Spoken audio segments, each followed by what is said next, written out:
Taiwan Semiconductor stock falls more than 5% on news that Berkshire Hathaway sold the security. And so that's what we're going to cover in this video. So guys, as you smash that like button, let me run that intro. What's up guys, and welcome back to the channel. And it never ceases to amaze me how many lemmings there are in the investment community that pretend to be value investors, but then they sell on any hint that Berkshire is selling a position, and Taiwan Semiconductor is an example of that. Look, this is just my opinion, but it's less of an issue if people buy a security because Berkshire Hathaway happened to buy it, because you might have just been alerted to an interesting opportunity that you may not have been aware of.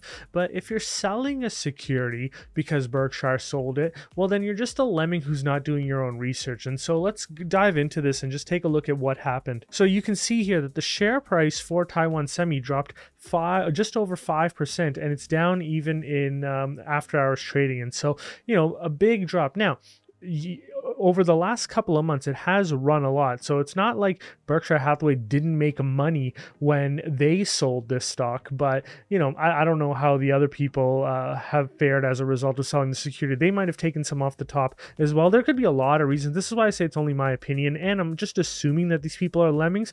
They might have just looked at it as an opportunity. It's like, hey, Berkshire took some off. We're going to take some off the top as well. And here you can see exactly what happened. So Berkshire did report their Q4 trades. And so, or at least just of the US listed names. And so you can see that Taiwan Semi, they reduced the position by almost 90%. And I mean, it's not a material part of their portfolio as a whole, but very interesting. Now, I got rid of Cardinal Health a while ago. It looks like they got rid of McKesson as well. They brought down the Activision sort of like workout type play. I think the transaction still goes through, but it's just going to take longer than originally planned that it would take. I thought it'd be done within like 3 months or so from now, but it doesn't look like that's going to happen. And of course, they added Louisiana Pacific. I think that's a railroad. And then they also added Paramount. Now, I'd be interested to do more learning on Louisiana just for myself, because I haven't spent much time on it. And they added to Apple. Not much, but they added to Apple. Now, the reason why I brought this chart up is this is actually their holdings. And you can see, yeah, they reduced Taiwan Semi by 86%.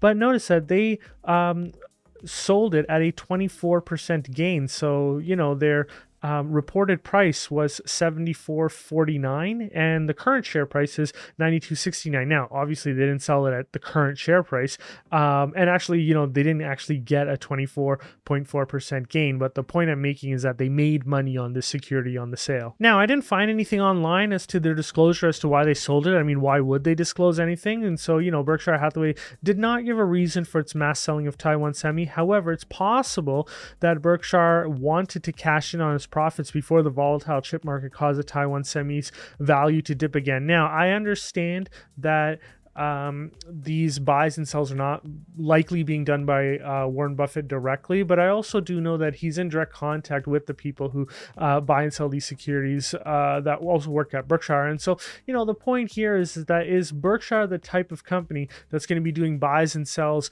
to capture small profits? I don't know if that's really their MO. I guess for smaller positions, it could be. You guys let me know what you think, but it just seems a little suspect that they would just want to capture like a 30% gain or something, but that could very much be the possibility. Now, could there be other reasons why they sold the security? Well, some people have been sort of offering me other reasons. I found one very good reason, or seemingly a very good reason why they would want to sell ahead of, the next couple of earning releases that they would have. And so this was in the comments to my last video. It was said that Taiwan Semi's huge investment in U.S. production cost will be much higher than in Taiwan. Margins will crash. Now, I would be very careful when you make comments saying using like absolutes, like margins will crash. You don't actually know if margins will crash like definitively. Like, they could crash, but I doubt it. And so, I would say that Berkshire, if they're modeling the company out, in order to do appropriate due diligence, everyone throws that word around, but I don't think a lot of investors really know what appropriate due diligence really is. Berkshire would have had already valued in a margin contraction into their investment thesis. And, from the model that I'm going to show you, you can see that I had already done this before I even talked about Taiwan Semi on this channel. So the fact that, somebody who's not really that smart over here, being myself, being able to figure out out that, you know, you have to bring down the margins, you can absolutely bet that world-class investors over at Berkshire Hathaway would have already done this. And this is what I mean. And, you know, this is a little bit of a flex because it just shows you how much work goes into these models. Take a look at how I reduced the gross profit margin. And so, you know, they had a gross profit margin of almost 60% in 2022. I've brought that down to what management is guiding towards for 2023. And then I brought it down further in 2024. And so, you know, you can see that their operating profit margin is down almost 10 points, or I guess 9 points or 8 points here. So, you know, the point is, why am I forecasting out the operating profit margins to be much lower? Well, this is where I always say, always listen to the conference calls. Listen to how management answers questions that the analysts ask for companies that you are following and companies that, you know, you either own or you're following, you know. And so, you know, they spoke about this in their last conference call and they gave you specific numerical guidance. So you might have been wondering, where did I get that 53 gross profit margin from? Well, you know, they got it to 54% gross profit margin in 2023, but then I didn't think that they were going to maintain that in 2024. I mean, they absolutely could, because in 2024, that's when the new technology sort of like ramps up. So they'll probably they probably will have higher gross profit margins in 2024. However, you know what they're really telling you is that with the build out of capacity outside of Taiwan, their gross profit margins will decline to 53%. And so if you forecast that out starting in 2024, you're probably a little bit conservative on this. And so the point where someone says, hey, look, the gross profit margins are going to crash, well, they're telling you that the gross profit margins are going to come down, and they told you the number at which that they're going to come down to. Now, if you take the position that gross profit margins are going to come down much lower than their long-term guided number of 53%, well, then you're speculating, nor you or I have any idea as to where it's going to fall. And so I'm going to go with sort of like what management is forecasting, knowing full well that in 2024, they're probably going to have higher gross profit margins than what I've forecasted. But over the long term, you know, it's probably going to be in line with what they're telling us. And so ultimately, although it's a good theory, I dismiss the fact that Berkshire sold because they expect gross profit margins to crash. Look, it could happen. We never know, but I just don't see that being the reason why they sold the security. Now, they may never tell us, and that's okay as well. If anybody's going to the Berkshire Hathaway annual meeting, maybe ask them that question. Let's see if that question gets through. Now, when it comes to the valuation, you can see that I'm valuing the company at around, you know, $150 per share. And so the share price declining just made the share price as a percentage of its intrinsic value much lower. Now, look, I'm using a pretty low terminal multiple, but based on where the company's currently trading at, the multiple is actually lower today. So I actually expect multiple expansion, which is rare for me, in the future. And so, you know, it has a 6.1% equity yield. And, you know, I say this isn't bad for a company that's growing. Look, the future requires chip. Taiwan Semiconductor will be a big reason why the chips industry and just commerce as a whole grows out into the future. And so, you know, if you can get them for 16.5 times earnings, look, this is not a recommendation for you to buy or sell or whatever, but I just think it's pretty interesting for an organization as exceptional as Taiwan Semi. Now, I didn't want to just end there. I wanted to look at the options opportunity as well, because I know a lot of you guys like when I look at the options. And so here's one. This is the cash secured puts for 1 year out. And, you know, I like the idea of a net purchase price at around $75 per share, which is half of that $150 per share valuation. So that'd be the $80 cash secured puts. And so when we put them in to that free options calculation or options calculator that you guys have access to download for free, you don't have to pay me for anything. You can see that I put in the blue, I put in the blues are all input. So, you know, I put in the ticker, the exchange, the exercise date, the price, strike price, the premium, and then the valuation. Notice that the annualized yield is only 6.8%. So not high enough for me to set aside capital for a year while I wait for this to play out. So it's not exciting. However, of course, you know, the net purchase price is exactly at 50% of the valuation, which is by design. And so, you know, the cash secured puts don't make sense in this environment. And you know what? One thing that I do want to point out to you guys is that generally when a company's securities are depressed or lower, you will find that the call premiums might be enough to bring your, cost basis low enough that it might be worth entering into the position. So sometimes covered calls are a little bit more exceptional in situations where the share price has come down a lot. And so let's investigate two of the covered calls for Taiwan Semi, and I'll show you something interesting that stood out to me. So here are the covered calls for the here are the call option premiums if you sell these calls for January 19, 2024. Now, I never sell naked calls. I'll always sell covered calls, and that's what I would recommend to anybody who would do it. I think selling naked calls is very risky, so I personally never do it. So just looking at the 90s, because the share price is kind of in between these two prices. So I would look at the 90 and I'd also look at the 95 and see what works.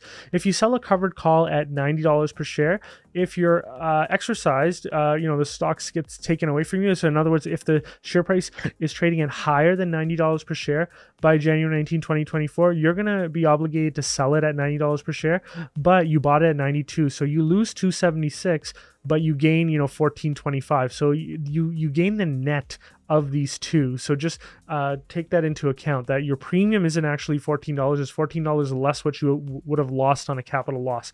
If you got assigned at the 95, you actually gain the difference of the 95 and the 276 and the premium. So it'd be the premium plus 95 minus 92.76. So just understand how cash secured puts work, guys. And so starting with the first one, you can see that, once again, I put all the inputs that I needed to do. Now this is the covered call calculator, which is on tab number 2.